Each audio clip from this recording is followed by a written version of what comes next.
que tenemos a Francisco aquí, y vamos a aprovecharlo a él, ¿no? Para hacer como muchas de estas preguntas y todo esto. Claro. Primero le vamos a pedir a Lucas que lo presente, que fue quien nos dio la posibilidad de que pueda participar él hoy aquí en nuestra cátedra.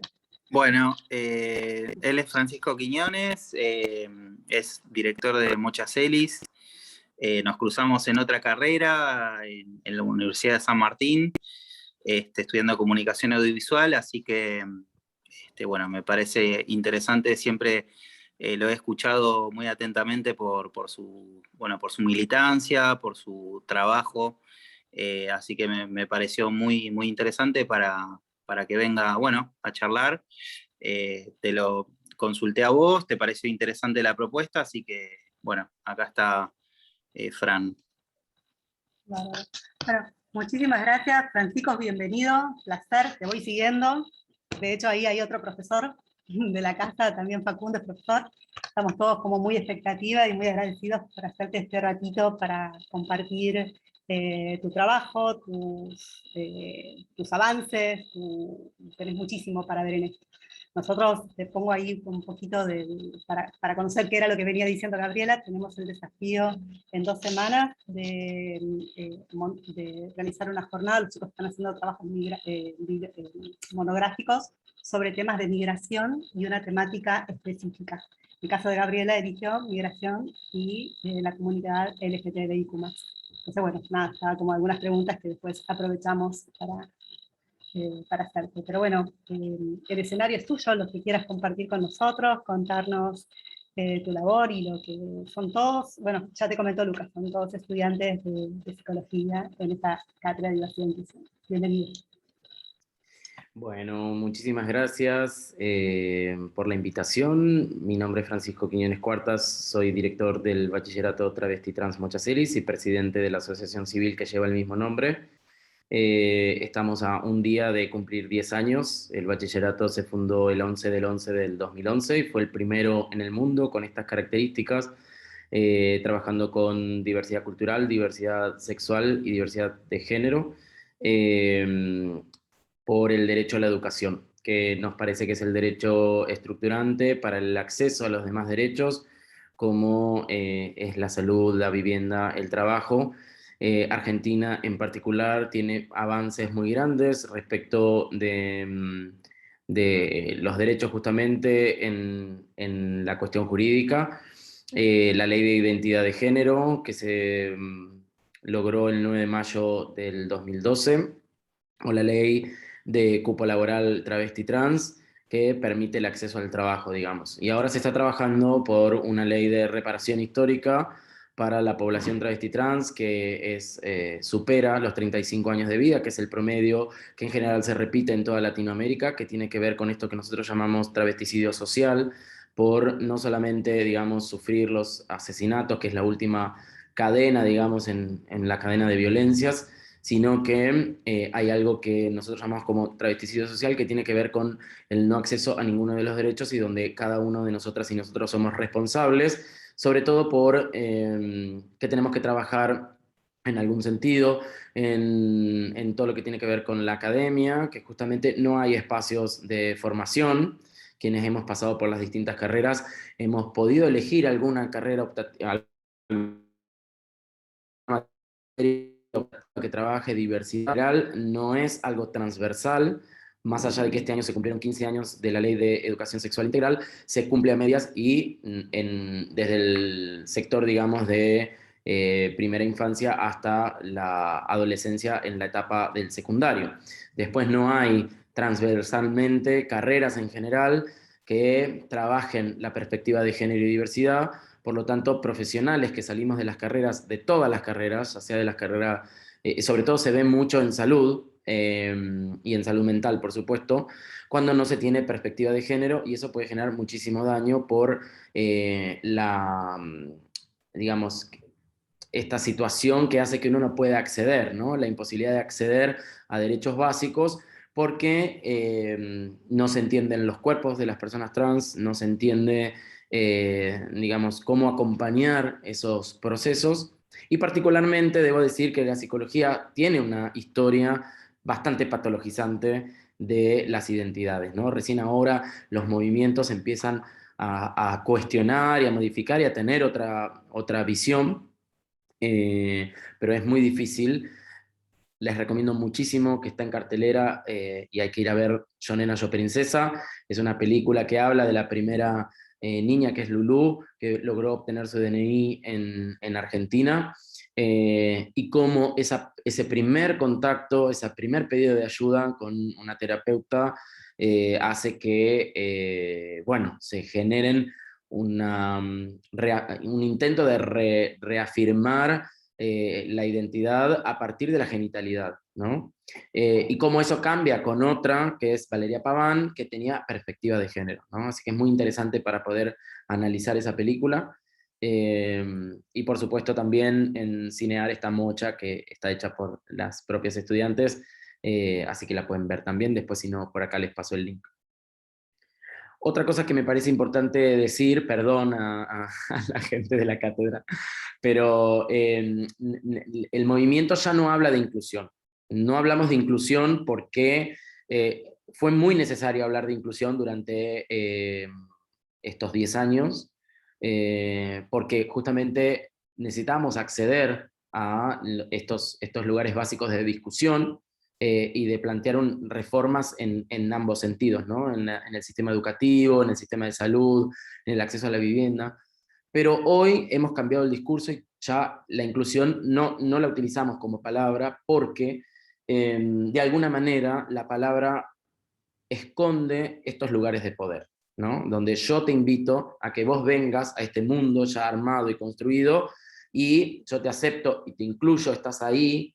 Pensemos en un aula, te siento en ese aula y estás ahí, ocupando el espacio, y estás incluida, porque yo te dejé entrar. Y una cosa que escuchamos muchas veces en las escuelas es: nosotros no discriminamos a nadie, entonces cualquier persona puede entrar, claro, pero después hay un sistema heterosexualizante que asume la heterosexualidad como sistema, ¿no? Digo, no hablamos de la práctica, pero asume la heterosexualidad de todo el estudiantado, asume la heterosexualidad de docentes, no se habla de la sexualidad, no se pone en tensión, y ni se problematiza, ¿no? Entonces es como, bueno, te incluí, estás ahí, y después lo otro que pase, bueno, ya es problema individual.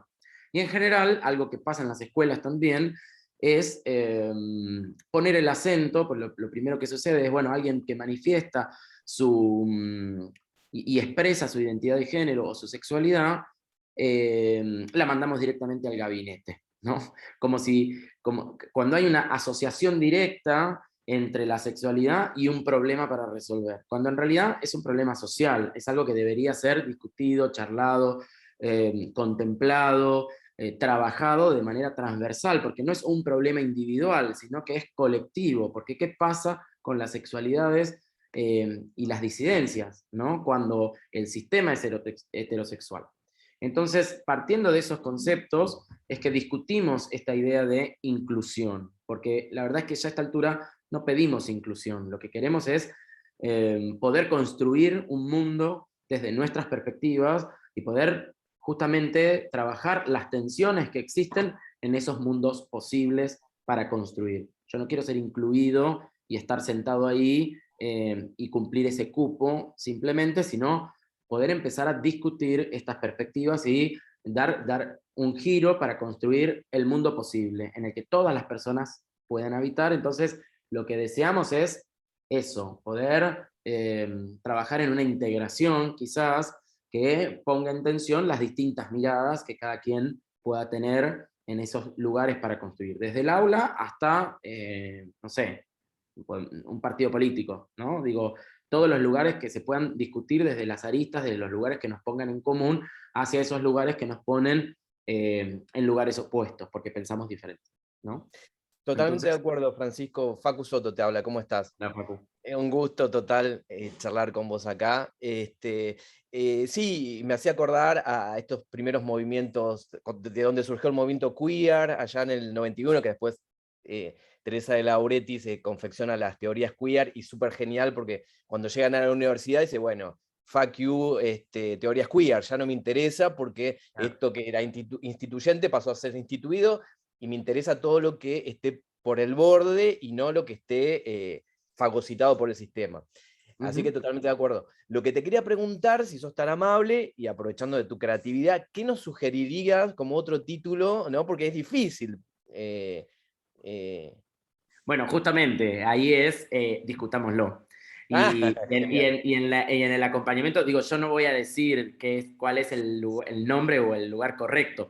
Me parece que podemos empezar por pensar cuántas personas travestis y trans integran nuestros espacios, cuántas personas travestis y trans o LGTB están presentes visiblemente para dar su opinión, porque seguramente nos vamos a encontrar personas de la comunidad LGTB pensando absolutamente diferente, ¿no? Y en esas tensiones, que las vamos a poder ir sosteniendo, se podrá construir un lugar posible a donde podamos arribar momentáneamente, porque esto también tiene que ver con que nuestras identidades son móviles, ¿no? No hay un lugar fijo, no hay una sexualidad que es fija. Digo, nos pasa esto porque muchas veces no lo cuestionamos, pero cuando empezamos a poder cuestionarlo, o cuando las identidades puedan empezar a cuestionar quiénes somos, por qué, si realmente elegimos nuestra sexualidad, nuestra identidad, dónde están los prejuicios, dónde estamos cumpliendo un mandato, y aparecen todas esas preguntas,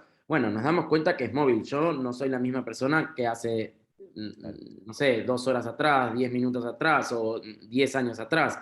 Por lo tanto, no hay un lugar fijo, ¿no? en nuestra sexualidad. Y esa perspectiva se traslada a todo lo demás. Por lo tanto, este concepto de inclusión nos sirvió hasta ahora. Hoy tenemos que poder empezar a discutir desde otro lugar. En ese momento, hace 10 años atrás, donde no había ley de identidad de género, no había ley de matrimonio igualitario, ¿no? Digo, y había una especie de sobrevivir al sistema, ¿no? Ni siquiera se podía hacer tan visible, y fue hace 10 años atrás. Los edictos policiales estuvieron hasta el año 2012 con la ley de identidad de género. Había edictos que nombraban y decían que estaba prohibido vestirse con las ropas del sexo opuesto. Y eso era ir 5, 10, 15, 20 días presa o preso, sobre todo las mujeres o las travestis, mujeres trans, estaban en esa situación, y había una ley específica para la persecución de una identidad, año 2012. Hoy, digo, la ropa ya no nos parece un argumento posible, pero hace quizás 10 años atrás, bueno, uno podía discutirlo o lo ponía en duda, porque ni siquiera se hablaba de estos temas, ¿no? Más bien había expulsión en los hogares, había altas tasas de suicidio, que no digo que se hayan terminado, pero por lo menos, digo, la calidad de vida empieza a cambiar a partir de que hay socialmente o se trabaja el tema socialmente. No hay nadie que no haya escuchado hoy de una persona trans trabajando o de una persona trans ocupando un determinado puesto, cuando antes eran solo lugares ocupados en los policiales o en las revistas de Lo Bizarro o en Crónica TV, cuando hablábamos de narcotravestis, ¿no? Digo, estaba asociado directamente a la delincuencia una identidad. Hoy estamos pudiendo dar esos pasos porque existieron personas como Luana Berkin, Diana Zacayán, y Marlene Guayari, un montón de personas que, exactamente, Cumbia, Copeteo y Lágrimas, La Gesta del Nombre Propio, que son 2 libros con los que nosotros fundamos el bachillerato, y hoy con las propias estudiantes, ya no objeto de estudio, que eso también es algo que nosotros pensamos desde la propia academia, quienes tuvimos la posibilidad de pasar por la academia, pensarnos y dar la discusión en el que siempre vamos a buscar aquello que no está dentro de la propia universidad, ¿no? Aquello que está por fuera. Vamos a investigar aquello que nadie está viendo, ¿no? Digo, propio del sistema también positivista, que ha sido aprendido, ¿no? Entonces vamos a ver aquello, a observar aquello que no está. Si hubiera un montón de compañeras travestis y trans en los espacios educativos, en las universidades, no sería un tema de estudio, porque es cotidiano. Entonces, digo, cuando pasa eso, también lo que nos sucede es que hay una especie de extractivismo. Y no lo digo en el término negativo, sino que nos tenemos que pensar, como personas de la propia academia, qué pasa en esas relaciones, que también son relaciones de poder, ¿no? Porque digo, yo he hecho investigaciones y me han felicitado por esas investigaciones y he ganado premios por esas investigaciones, y me ha puesto en tensión con Luana, por ejemplo, cuando fuimos a grabar el documental, para hacer un documental que se llamaba Furia Travesti, se llamó Furia Travesti, para hablar de la cooperativa Nadia Echazú, en Avellaneda. Bueno, me terminó preguntando, bueno, a ver, dibujame una travesti, ¿no? Digo, ¿cómo vos te imaginás a una persona trans? Y ahí entendí que lo que me estaba planteando era, porque yo también estaba atravesado por el sistema patriarcal, capitalista, que lo primero que imaginé fue una persona de la cintura para abajo con una pollera de cuero roja, medias de red y zapatos de acrílico. Digo, el imaginario colectivo asocia a las personas travestis y trans directamente con la prostitución. Y entonces, bueno, me dio 2 libros, Cumbia, Copete y Lágrimas y La Gesta del Nombre Propio, para poder ver otra perspectiva. Y después nos dijo, bueno, vamos a hacer nosotras en primera persona. Y de ahí, quienes van a contar la historia, ¿no? Y de ahí nos queda esta idea de la importancia de los relatos en primera persona, la importancia de que se produzcan, que dejen de ser sujetas a objeto para pasar a ser sujetas productoras de conocimiento y sentido. Y que nosotros no le tenemos que dar la voz a nadie, que las personas la tienen, lo que nosotros tenemos es la oportunidad y el acceso. Entonces, salir del yo heroico, heterosexual, cis, para poder empezar a que las personas puedan contar en primera persona lo que quieran contar, ¿no? Digo, Claro. También en el documental Luana lo dice, nosotras no somos solamente el relato testimonial lacrimógeno, sino que nos pasan un montón de otras cosas. Sentimos un montón de otras cosas, imaginamos mundos posibles y queremos construir y queremos poder construir esos mundos posibles con todo el resto de las personas también, ¿no? Digo, no es excluyente. Pero desde ahí se produjo el documental del bachillerato, el libro La Revolución de las Mariposas, donde las propias estudiantes, los propios estudiantes hicieron las veces de investigadoras, hicieron el análisis de datos, escribieron los guiones para la película, estuvieron detrás y delante de cámara, actuaron, hicieron sonido. Entonces, digo, eso es el lugar que termina siendo empoderante y que puede realmente generar un cambio. Digo, yo creo que he aprendido un montón en ese proceso porque llegué con esa mirada del yo heroico, ¿no? Digo, me toca a mí porque soy un sujeto solidario, porque me deconstruí un montón, porque tengo culpa de clase, no sé, cuál fuese el motivo, que voy a salvar a las travestis como salvamos a las ballenas, ¿no? Digo, esas campañas en las que uno se coloca en ese lugar. Entonces, digo, es sobre todo un aprendizaje muy importante que es la escucha y la escucha activa, ¿no? Porque en general lo que nos pasa es que creemos que tenemos la solución para que la vida de la otra persona sea mejor. Pero claro, para nosotros es mejor cuando se asemeja a la nuestra, ¿no? Digo, siempre damos el mismo ejemplo. ¿Querrán los pueblos originarios en Chaco que asfaltemos toda su comunidad porque para nosotros es muy importante las calles asfaltadas y las cloacas y para nosotros eso es sinónimo de calidad de vida? ¿O querrán que dejemos de contaminar los ríos y que dejemos de talar los bosques? Porque, digo, las cosmovisiones son distintas, entonces lo que para mí puede ser una calidad de vida, para la otra persona no lo es en lo absoluto, ¿no? Entonces, digo, lo importante es la escucha activa y estar en ese lugar de aprendizaje constante y no de quien enseña o que llena de contenido un vaso o un frasco vacío, ¿no? Que es lo que siempre hablamos de alumnos, ¿no? Sin luz y que uno viene a llenar porque uno tiene el conocimiento. La academia nos hizo creer eso, entonces hay que romper con ese lugar para poder ir hacia el aprendizaje en el encuentro con la otra persona y tratar de que sea un intercambio más justo, ¿no? Sobre todo cuando hacemos investigaciones, nos vamos con esos premios y la persona sigue en el mismo lugar y se abrió y te contó toda su historia, etcétera, pero no le cambió la vida en lo absoluto, ¿no? Digo, entonces, escuchar qué necesita, qué puedo hacer yo para acercar eso que la otra persona está necesitando o surge como emergente y no lo que yo fui a buscar originalmente, ¿no? Que es para hacer mi tesis o mi posgrado, ¿no? Entonces, poder visibilizar las relaciones de poder me parece que es muy importante e invitar a las personas a formar parte, a compartir recursos, para que realmente la otra persona también se pueda desarrollar desde su perspectiva, ¿no? A mí, en relación, Francisco, cuando nombraba Yo Nena, Yo Princesa, la película, que obviamente nos emocionamos y lloramos mucho con los libros de Gaby Mansilla.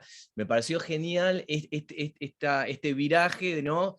Yo soy psicólogo y empecé a estudiar, y creo que mi posgrado fue leyendo los libros de Gaby Mansilla, ¿no? Aparte, madre nuestra, madre de los gays, travestis, ¿no?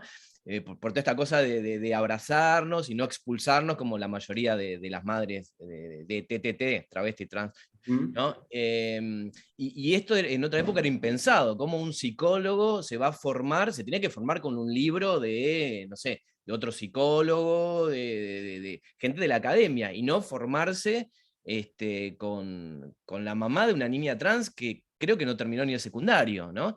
Pero escucharla a ella es un posgrado, ¿no? Y acá en la cátedra, Vero también pone bibliografía que sacamos, vemos videos, películas, material obligatorio, bueno, que trabajamos.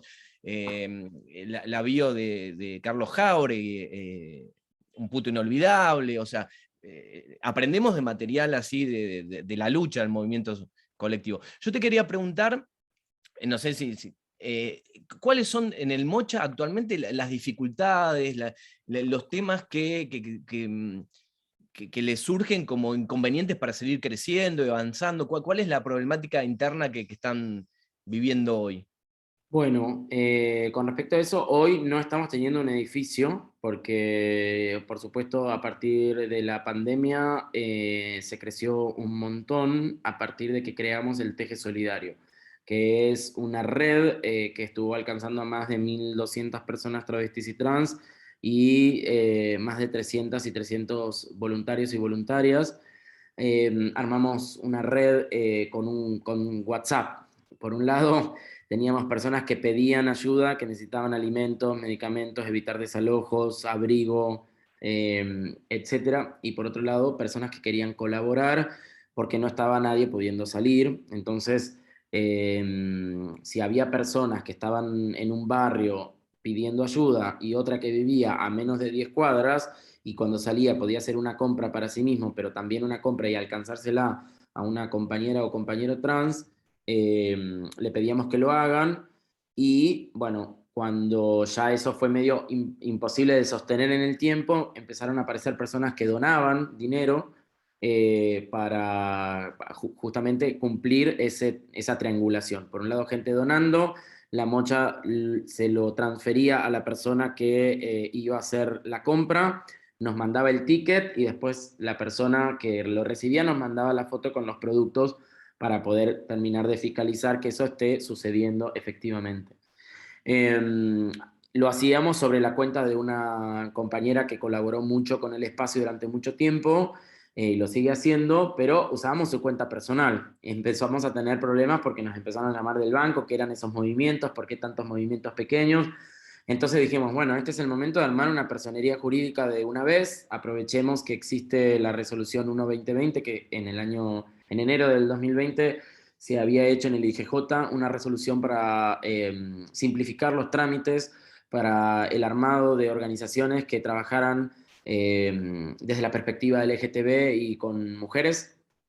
Y bueno, no había turnos, empezamos a querer resolver eso, llamando a todo el mundo hasta que logramos un turno en el IGJ, creamos la cuenta y en menos de 2 meses armamos la Asociación Civil Mochacelis, y a partir de ahí eso nos sirvió para poder resolver todas estas situaciones. Pero al mismo tiempo que estábamos haciendo eso, mucha gente quería anotarse en la escuela, porque, bueno, aparecimos ahí y era como, yo no sabía que existía esta escuela y puedo terminar mi secundario, yo debo una materia.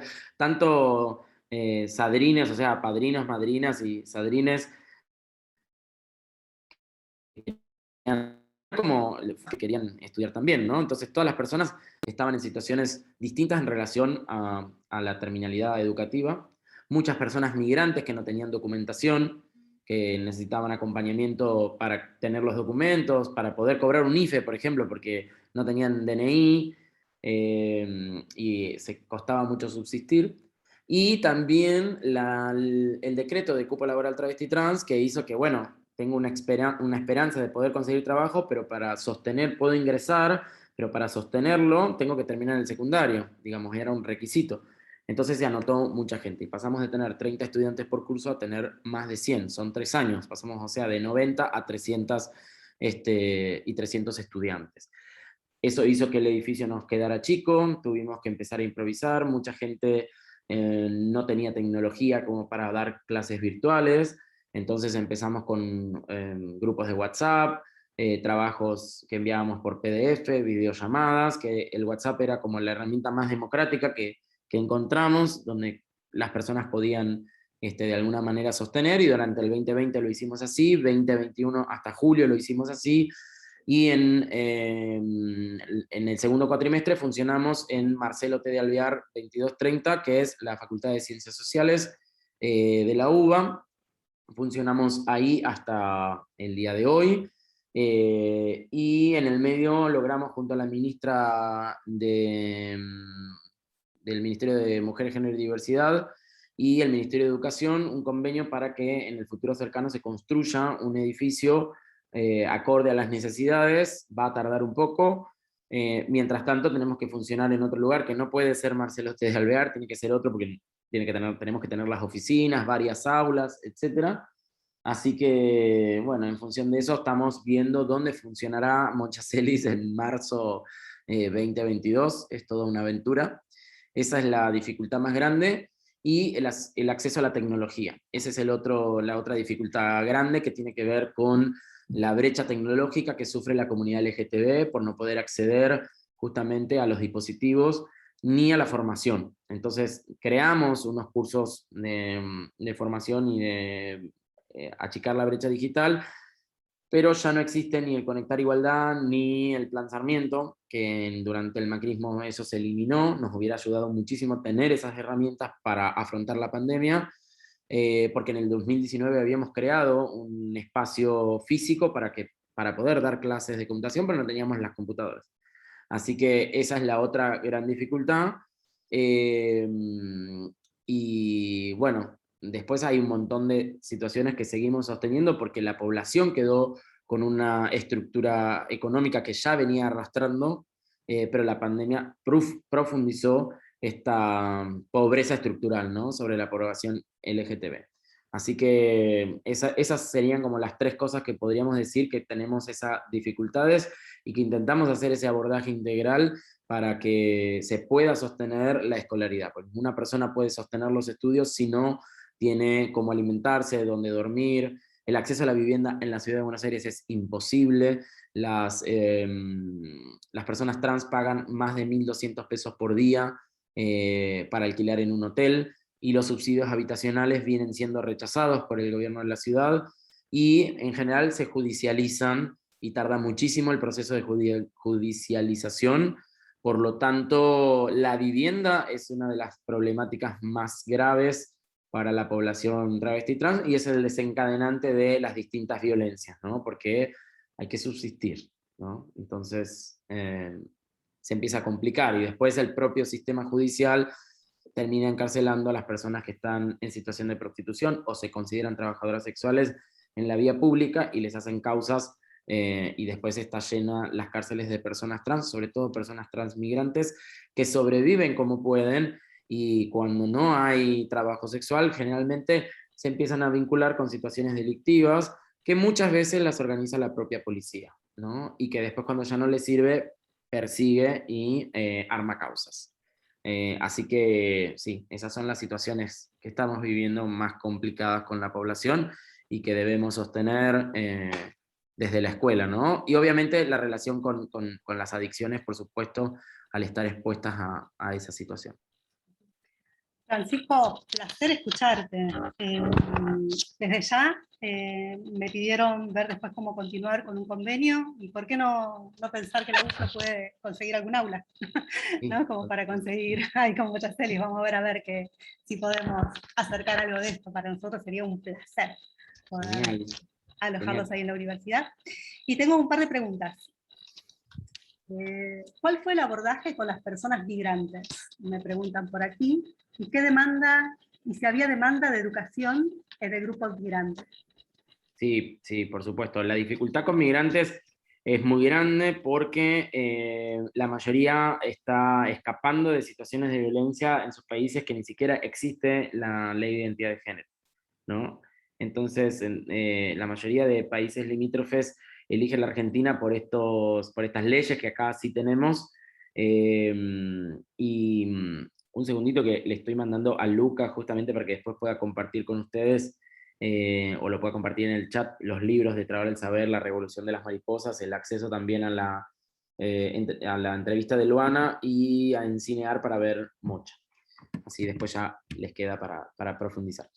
Con respecto a la población migrante, la dificultad es que como vienen en esas condiciones, no traen sus papeles, o los papeles no están homologados, o los pierden en el proceso.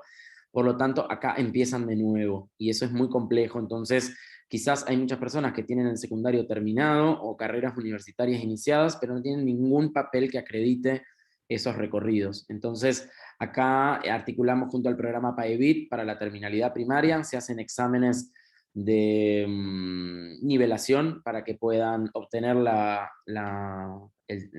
el título de primaria, para después hacer un curso también de nivelación y rendir un examen para obtener el de la secundaria, y poder darle continuidad en las carreras, o también para insertarse laboralmente. Acompañamos desde el área de bienestar estudiantil y acceso a derechos, todo lo que es documentación de personas migrantes, y acceso a los subsidios, ¿no? Para que puedan momentáneamente subsistir. La gran complicación está en migraciones, porque el proceso de migraciones es muy lento, la información es bastante heterosexista en los formularios, cuesta muchísimo, y sobre todo que una persona trans tiene que obtener primero la residencia para después que pasen 3 años para que le respeten la identidad. Así lo dice la Ley de Identidad de Género, pero estamos entendiendo que los procesos son tan largos que una persona tiene que estar acá bajo un nombre y un género que no es el que autopercibe, para después de 3 años de vivir en Argentina pueda tener el beneficio de que la ley la ampare.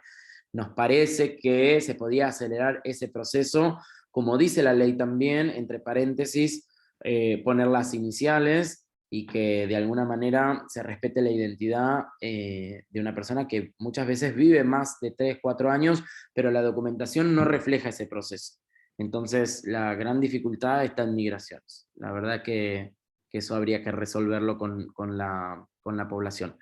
De todas maneras, en Pueyrredón 19 hay una nueva oficina que articula con perspectiva de género para la población travesti trans. Hay una oficina que trabaja específicamente con población trans migrante. Están unas oficinas que abrieron hace muy poquito, y la verdad es que trabajan muy bien con la población LGTB y hacen el vínculo con todo el sistema para que puedan obtener su documentación lo antes posible.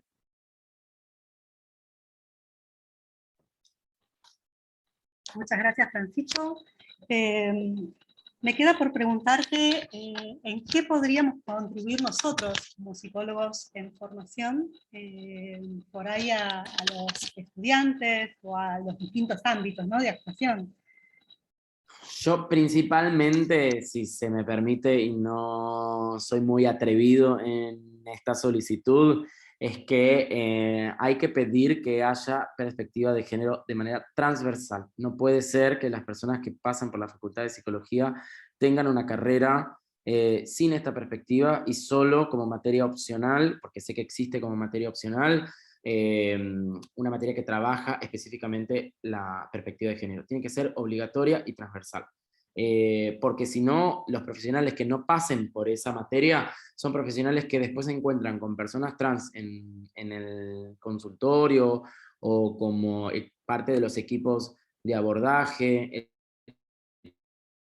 etcétera, donde no tienen, y he escuchado muchísimos psicólogos diciendo y excusándose de estoy aprendiendo, violentando absolutamente la identidad de las personas trans. Y no es digo, mala intención de los profesionales, sino que la carrera en sí tiene que ayornarse, tiene que escuchar, porque hay mucha gente que viene trabajando, tratando de hacer esa reforma, pero está difícil, porque también, vuelvo a repetir, sin que me tilden de atrevido, hemos estado muchas veces en la Facultad de Psicología, de UBA, por ejemplo, y se ha planteado esta situación y hemos escuchado barbaridades. Hemos escuchado barbaridades, personas que siguen reafirmando que es una desviación, que es una enfermedad, donde se arrastra, donde hay una interpretación, por ejemplo, freudiana equivocada, y se patologiza muchísimo. Entonces los profesionales después generan muchísimo daño, muchísimo daño.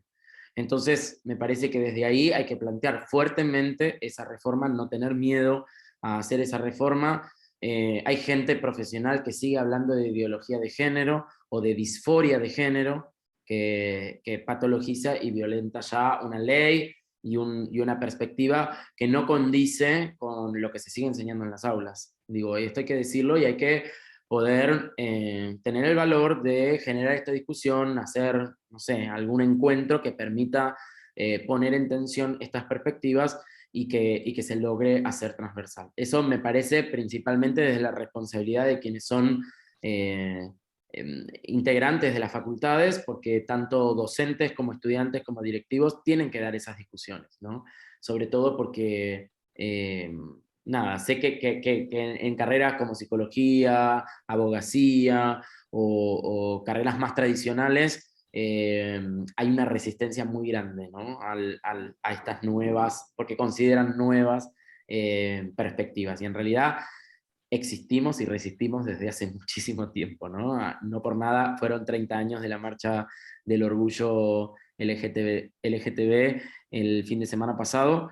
Digo, son más de 30 años de lucha visible y otros tantos años de lucha que no fueron tan visibles. Entonces, no es nuevo, sí necesitamos esta reforma, me parece. Eso como ambicioso.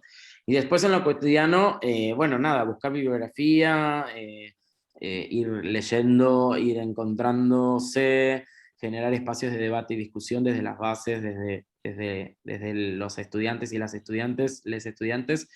Y también me parece que una cosa que se podría hacer es invitar a las personas trans a formar parte de la carrera y también de los trabajos, ¿no? Digo, discutir en los trabajos por qué no hay personas trans. Y no es porque no deseen o no quieran, sino porque no han querido que estén. Entonces, salir a buscar esa posibilidad y construir con las organizaciones que venimos trabajando hace mucho tiempo para que sean acompañamientos cuidados, que sean inserciones cuidadas, que no haya voluntarismo, sino trabajo profesional de poder generar esas transformaciones, porque ya los cuerpos travestis y trans con su propia presencia en esos lugares generan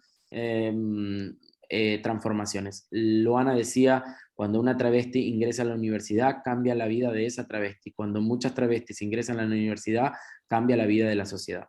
Así que desde ahí es que me parece que podemos aportar. Bárbaro. Te cuento que la uso, bueno, esta materia es obligatoria dentro de la cursada, ya lleva 5 años, y también hay una formación transversal para todos los profesionales, que como vos decís, aquellos que hace muchos años que estamos en el ámbito de psicología, como que tenemos que construir muchas de las cosas que fuimos construyendo en el tiempo y tenemos como desafío, ¿no? De no repetir esto y bueno, empezar como a incorporar estas temáticas. Y por el otro lado, bueno, la cátedra nuestra, uno de los profesores es trans, así que estamos, Súper. y tenemos, claro, así tenemos... Bueno, vienen bastante bien. Sí, venimos haciendo los deberes, venimos haciendo los deberes. Bueno, no sé, chicos, si tiene alguna pregunta por ahí, los has dejado, estábamos muy expectantes, se han quedado como mudos.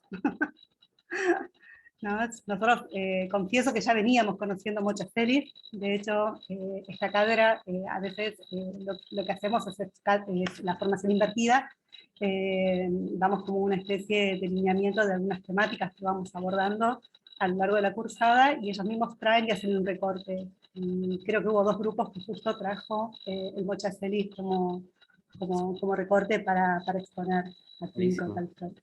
Bueno, el 27 de noviembre estamos lanzando nuestra página web nueva, donde cuenta todo lo que somos ahora, porque dejamos de ser un bachillerato solamente para ser una asociación civil que tiene muchas aristas. Está el bachillerato, la Escuela Popular de Géneros, el área de acceso a derechos, la Biblioteca Loana Berkins, bueno, un montón de cosas y proyectos. Así que bueno, van a poder verlo todo ahí. Mañana cumplimos estos 10 años, así que les invitamos también a que nos sigan ahí en el Instagram Mochacelis, nos pueden mandar un saludito de cumpleaños y los vamos a subir para compartir, porque todavía estamos en esta situación medio pandémica donde algunas cosas se pueden y no, pero el festejo lo vamos a hacer abierto para todas las personas el año que viene. Vamos a hacer el festejo de los 10 años, aprovechando también que el año que viene se cumplen los 10 años de la ley de identidad de género. Así que invitadísimos todos a seguirnos, a formar parte y a articular todo lo que podamos y creamos que puede ser posible.